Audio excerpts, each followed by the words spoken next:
Hello everyone, hope you're having an amazing day. Welcome to our channel Curry Bites. Today I'm gonna show you how to make this easy potato stew, which is a best side dish for appam, idiyappam, and also is one of the recipes of Sadya meal. In a pressure cooker, add 2 medium sized potatoes which are chopped into cubes, 5 green chillies. I have slit 2 chillies and added remaining chillies as whole.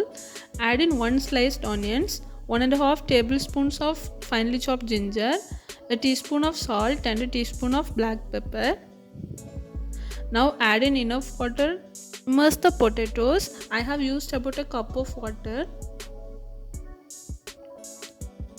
Now mix everything well. Place the lid of the pressure cooker. Pressure cook this for 2 whistles. After 2 whistles, turn off the flame and allow the pressure to go off on its own. It will take nearly 10 minutes.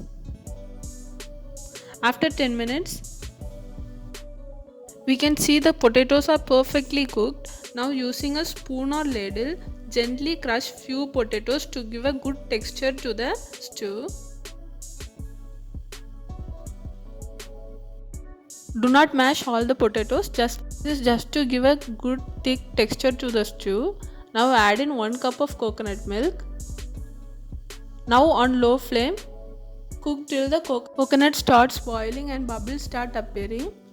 Now add in some curry leaves and 1 tablespoon of coconut oil.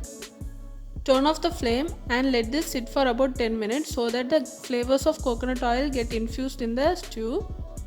Serve and enjoy. Hope you found this video useful. Subscribe to our channel for more future recipes. Thank you for watching.